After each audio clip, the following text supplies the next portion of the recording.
President Go said he would share the money we paid with the hunters taking part. One person explained. But then someone asked, so why did President Go let them film the mission? The director shrugged, unsure of the answer. I guess. President Go wanted to give people hope. After all, the Hunters Association of Korea had tried and failed 3 times before against those dangerous ants. Koreans had lost trust in the group and felt powerless against these unstoppable creatures. But this was a chance to turn things around. If you check online, it's easy to see how people feel about all this. President Go even wanted to capture the exact moment of their win on film, to remember forever. The director's decision showed how determined he was to avoid any more mistakes.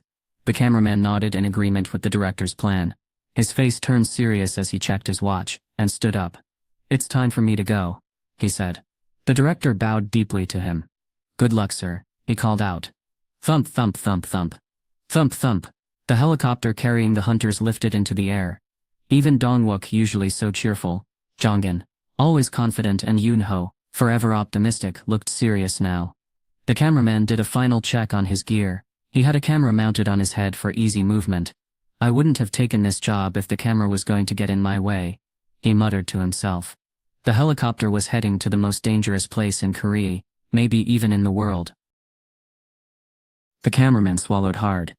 Even though he tried to stay calm, he was getting more anxious by the minute. He wasn't alone in feeling that way. Yoo-ho turned to his friend Byung-gu with a smile. Hey, I didn't think you'd show up, he said. Byung-gu chuckled and replied. Are you kidding? I had to come. Without a healer here, I figured you'd be the first one to get wiped out. You rush into battle with magical creatures. The moment you spot them, one hunter teased, grinning. Roblu's, Oshuts like that. Another hunter shot back, crossing their arms. When have I ever just charged at magic beasts, without thinking? Roblu's slashers. The other S-rank hunters snickered softly, clearly entertained by the exchange. Roblu's slashers. Byung-gu was the only S-rank healer in Korea, and everyone had been super relieved when they heard he'd come out of retirement to join the raid. Having someone who can heal their injuries would be super helpful. They wouldn't have to worry about getting hurt during fights. As Yoon-ho and Byung-gu's conversation sliced through the thick air, Hyeon turned to Yoon-ho. Hey, President Baek, Hyeon said. Did you happen to meet Jin-Woo? Jin-Woo, Yoon-ho replied. Nope. Why do you ask? Hyeon shrugged, looking a little uneasy all of a sudden. Oh, no. It's nothing. Wait. I must have misunderstood something, one of them said. Just then, Dong-wook burst out laughing. Oh, it's showtime. The hunters turned to see what he was pointing at through the helicopter windows. Below them, the burnt ground was visible, a place once overrun by magic beasts. Suddenly, mutant ants noticed the approaching helicopter and shot into the air with a loud FV woom. Vroom! It looked like flying was something they'd only recently learned to do, so only about 7 of them were in the sky. I'll take care of them, Jongin said. He was the team's only mage hunter, and he unleashed his special ability Flame Spear. 7 fiery blasts shot through the air like glowing darts, leaving bright trails behind them. They smashed right into the ants. Boom! Burning their wings was a sure way to stop these magic beast ants. Even if hitting them with scattered fire wasn't enough. The ants let out high-pitched squeals, scary, skiro, as they tumbled to the ground. Jongin pumped his fists in triumph, grinning as he watched the ants fall. But there was no time to celebrate. He quickly turned to Dong-wook and shouted, Dong-wook. What's happening with the Japanese teams? The ants had found them, and were getting ready to attack. Time was running out. Crack. Dong-wook listened closely to the voices in his earpiece. He was leading the Korean strike team from inside the tank. They're moving in now, someone said. Then, boom, a loud explosion shook the ground. Boom, boom. More blasts followed one after another, sending big clouds of smoke swirling into the air. This marked the start of the 4th extermination mission. Taeju Lim, the guildmaster of the Reapers Guild, frowned as he gazed out the window. Thousands of ants were spilling out of a cave below.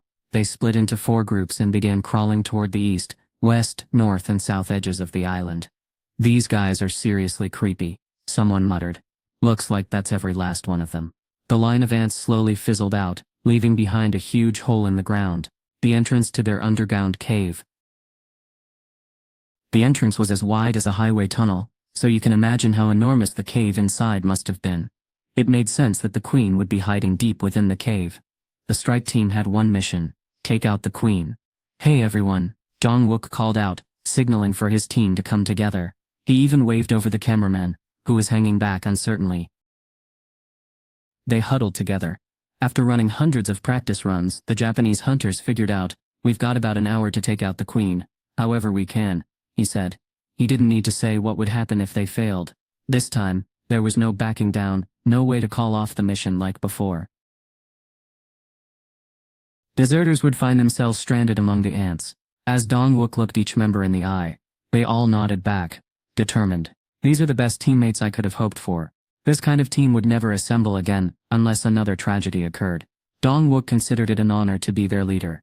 After giving everyone a moment to steel themselves, "Let's go." 7 hunters, the 6 strike squad members, plus the cameraman, jumped out of the helicopter. "How long has it been since the Koreans went in?" asked Ryuji. "Hold on please." As team leader, Ryuji was supposed to be in charge of communications with the command center, but since he hated having his movement hampered, he'd assigned that duty to someone else. "It's been a little less than 10 minutes. Ryuji decided it was about time to start their retreat. He quickly glanced around to make sure it was safe. The ground was covered with piles of dead ants. To anyone watching, it seemed like the Japanese team was just trying to distract the enemy, but their real plan was to give the Koreans more time. Instead of fighting the magic beast head-on, they used quick hit-and-run attacks to hold them off. Even after all that, there were still a lot of casualties. "These ants might give the Korean team some trouble, but we've got this handled." Ryuji gave a confident smile as he booted a crushed ant aside, before signaling his team to get ready to fall back. It was time to move on to the next part of Japan's big plan, but just as he was about to say something, "Mr. Goto?" "Yes." The communication expert looked really worried. "Command says they haven't heard from Team 3 in a while. Is their gear busted?" It's not the first time equipment has worked perfectly during practice, but stopped working just before, or during a real mission. Team 3 was supposed to be on the south side. Ryuji's Team 1 had landed on the west side and was heading south, so they were probably getting close. "How far are we from Team 3's last known spot?" someone asked. "Command says about 10 minutes at our current pace," came the reply. Ryuji figured they weren't too far off. If they fell back without Team 3 and left them stranded on the island, there would be big trouble. Japan couldn't afford to abandon 5 S-rank hunters, especially if they were planning a mission to take out everything on the island in the future. And Team 3 wasn't just any team, they were some of the best Japan had to offer. Their group had been placed near the entrance of the ant cave for a reason. Losing even one hunter from that spot would be a big deal for Japan. Ryuji tried to stay calm. "They're probably fine," he thought. Maybe they just miscalculated somewhere. After a quick moment of thinking, he made his decision. "Let's go find them," Ryuji said, his voice firm and clear. Tak nodded, and followed close behind. Meanwhile, Jin-Woo slowed to a stop. Suddenly, a familiar sound rang out. "Apping. App total distance run, 10 km/h.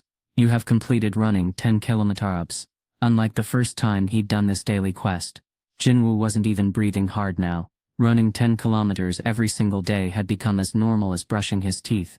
It was just part of his routine. Then came the usual message about his rewards.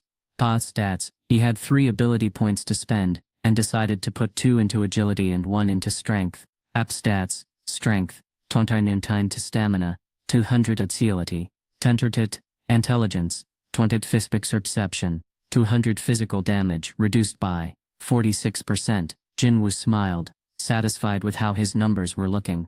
Most of them ended with a 0 now, which felt neat and clean. "If only I had 1 more point," he thought wistfully. But of course you can't just create ability points out of nowhere. Still, he wasn't complaining. Progress was progress. Jin-Woo couldn't help but grin as he checked out his stats. They were all pretty balanced. Nice, he thought to himself. Once his intelligence hit 250, he'd started boosting all his stats evenly, and it was working out super well. Each one of them was incredibly valuable in its own way. He'd figured this out a while back. No matter what situation he found himself in, having high stats always seemed to help somehow. So, unless there was a good reason to change things up, Jin-Woo planned to keep spreading his ability points evenly and sticking with balanced stats. Feeling satisfied, he closed the window and glanced around. The neighborhood was super quiet today. You could have heard a pin drop. Jin-Woo knew exactly why. He pulled out his phone to check the time. Yup, he thought, it's happening right now. The big Korea-Japan team-up mission was underway, and probably everyone in the country was glued to their screens. Jin-Woo started heading home, his feet moving faster than usual, even though he'd already finished his daily quest. Everything about the mission seemed to be going smoothly. Just as Japan's plan had predicted, Dongwook's team encountered no resistance as they ventured deeper into the tunnels. The tunnel system was set up much like other cave dungeons. But there was one big difference: they had to light their own path because there were no glowing stones here. Gulp. Even with all his dungeon experiences, the cameraman felt a knot in his stomach. He tried to stay cool, but he just couldn't shake off the nerves. Jongin was at the very back of the group, holding a flame in his hand, as he led the other hunters, who stayed close behind him. The cameraman had a flashlight on his head for filming, but it wasn't nearly as strong as an S-rank hunter's magic. It struggled to cut through the dark air, barely lighting up the space right in front of him. "It's quiet," Jongin said suddenly, and Dongwook nodded beside him. As a tank and the leader, Dongwook had to protect the mage, who was at the front of the group. Dongwook wasn't his usual cheerful self. He kept scanning their surroundings like a hawk, his eyes sharp and serious. Yoon-ho was acting oddly too. He'd entered the ant cave with his eyes of a beast ability active, on high alert for even the tiniest hint of mana. Byung-gu and the cameraman were also on edge, their tension palpable in the air. Hyun walked calmly, her hand resting on her sword, her face as expressionless as usual. Then Jongin shouted, "Look over there." The hunters gasped like they'd seen a ghost. Before them stretched an endless sea of ant eggs, covering every inch of the walls and ceiling. They glistened faintly in the dim light, looking almost like thousands of tiny white marbles. Through the clear shells, black larvae squirmed and twisted. The hunters stood in this gloomy, moldy-smelling place, feeling one thing: disgust. Jongin scrunched up his face. "Should we burn them all?" he asked. Dongwook laughed for the first time since they'd entered the ant cave. "I really want to," he said. "But we don't have time. Even if all these eggs hatched, they wouldn't survive beyond a year." They didn't need to worry about these eggs as long as they took care of their mother. "The queen first. They're coming," Yoon-ho shouted, pointing into the darkness. Han gripped her sword tightly, ready for whatever was heading their way. Dongwook hoisted his huge shield, which was almost as tall as he was, and stared straight ahead. Then they heard it. Tack, tack, tack. It sounded like something was marching toward them fast. About 10 worker ants stepped out of the shadows. Their small eyes glowed faintly, just like the others they'd seen on Jeju Island. "Are those the Queen's guards?" someone asked. Jongin shook his head. "No," he said. "These aren't the Queen's guards. They're smaller." "No way. They're totally protecting those eggs," one of them exclaimed. Another hunter grinned. "Piece of cake. If these weren't the Queen's special guard ants, they'd be no match for top hunters like us." Dongwook knew time was ticking, so he made the first move. "Charge." The group rushed in together, ready to take on those eggs. Flames burst from Jongin's hands, and Taju's arrows whizzed through the air. Just like Dongwook had predicted, the fight was over in no time. The last ant's head thudded to the ground, and Hans wiped gunk off her sword with a grimace. "All these eggs," Dongwook muttered, thinking out loud, "means the queen is close." Jongin finished his thought. The cameraman, who'd been walking around while everyone geared up for the next big battle, suddenly let out a disgusted cry. "You, Dumble," he yelped. Everyone stared at him in surprise. "I'm sorry," he stammered, bowing quickly. For a second he forgot the whole country was watching through his head camera. Curious, Yoon-ho walked over to see what was going on. "Is something wrong?" Yoon asked, noticing the cameraman acting weird. The cameraman let out an embarrassed laugh, and pointed to a corner of the room. Look over there." Yoon-ho walked over, and his eyes widened in surprise. Most of the eggs were about the size of a bicycle wheel, but one of them was way bigger, almost as big as Yoon-ho himself. It was long and oval, like something from a sci-fi movie. "Whoa," Byung-gu muttered, joining Yoon-ho. "What in the world came out of that thing?" Yoon-ho scratched his head, trying to figure it out. "I have no idea, but that's definitely not an ant egg," he said, with a laugh.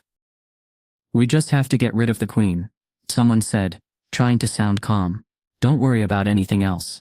"Right," Byung-gu muttered. He turned to rejoin the others, his face twisted with unease. Byung-gu glanced back at the egg one last time. This doesn't make any sense, he thought, shaking his head. This doesn't make any sense. Ryuji's eyes were wide in disbelief. Ak? Someone shouted. Duh? The other hunters from Team 1 froze, their mouths hanging open. They couldn't believe what they were seeing. Ryuji's eyes widened in horror as he scanned the area.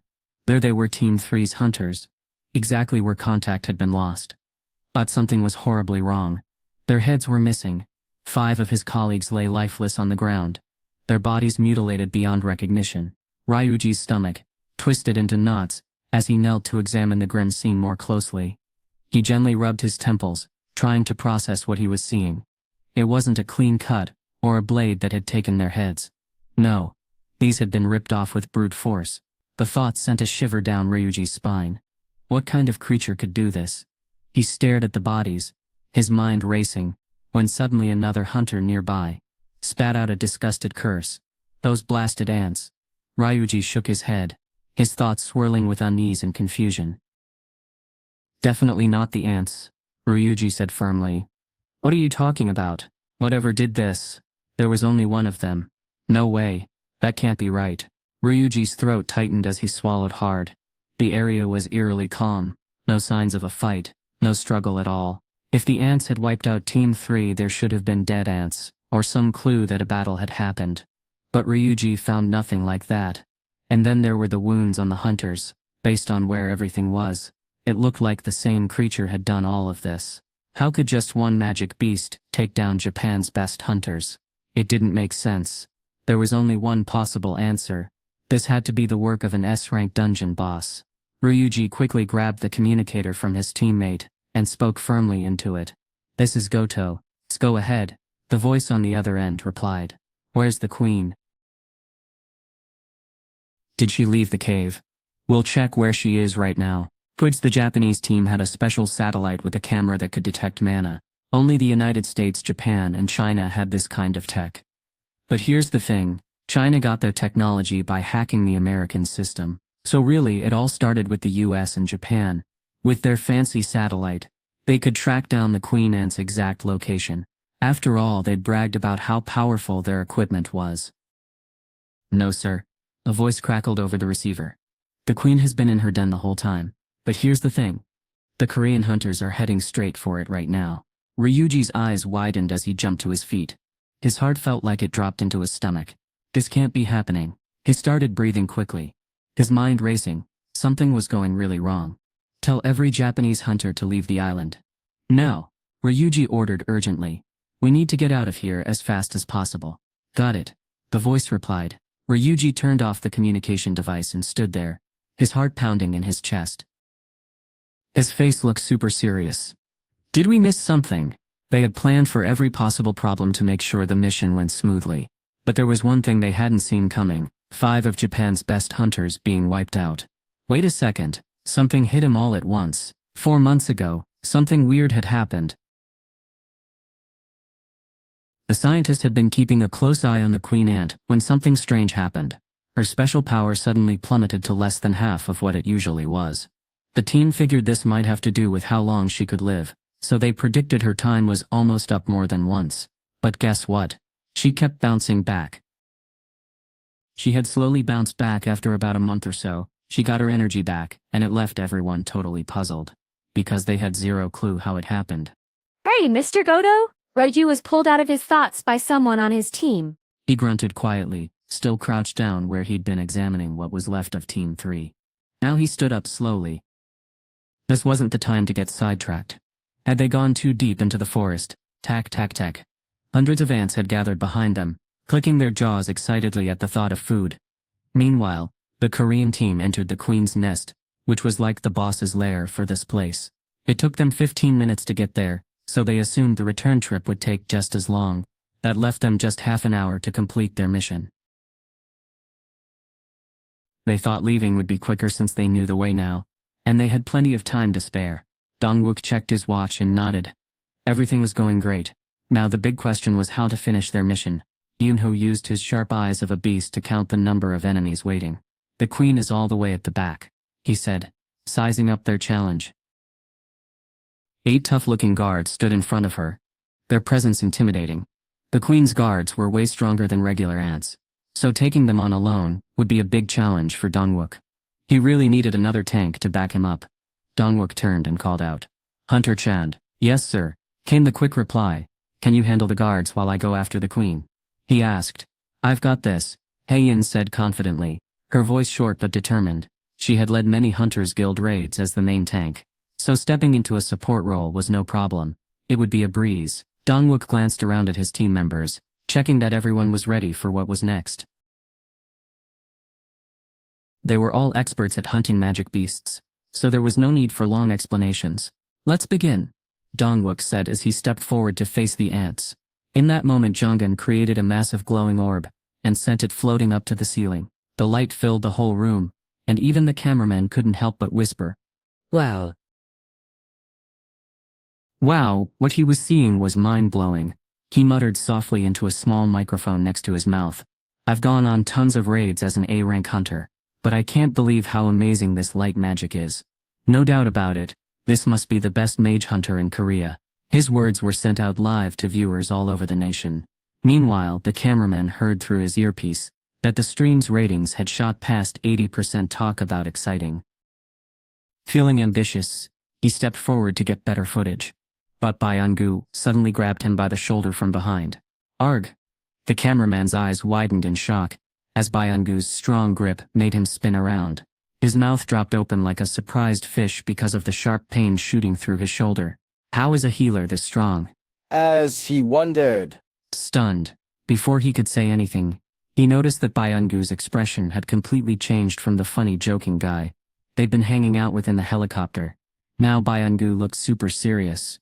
"There's an S-rank dungeon boss in here," he said, his voice low and intense. Byung-gu turned to the cameraman with a stern look. "No one will be watching your back," he said firmly. The cameraman's eyes widened, and he was speechless. He nodded quickly, understanding the gravity. Byung-gu added, "If you get what I'm saying, stay right behind me. The real battle starts now, even though healers aren't known for being strong in fights." Byung-gu's energy was impressive. It left the cameraman amazed. This moment showed just how big the difference was between an S rank and an A rank. It was like a battle between two super powerful enemies, and felt tiny compared to them. For the first time since he became a hunter, he felt really scared and hid behind Bio-1. "Here she comes," someone whispered. Then a massive ant started moving toward them. It had 6 giant legs and was huge, way bigger than any normal ant. Yunho's eyes widened as he stared at it. "That's the queen," he muttered, his voice shaking. He swallowed hard, trying to stay brave, but his heart was racing. The other hunters were nervous too. The queen was super intimidating, but also kind of awesome.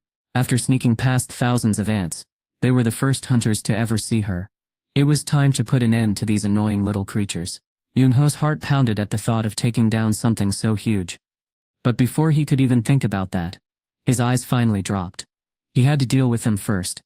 8 ants marched in front of the queen, her guards. Dongwook, the team's tough tank, took off like a shot. He charged straight into the fray, his neck popping out with effort as he bellowed, "Come on, ants. Bring it on." The guards couldn't see much, but they could hear everything. Dongwook acted like he knew exactly what Yunho was thinking, and now it was game on.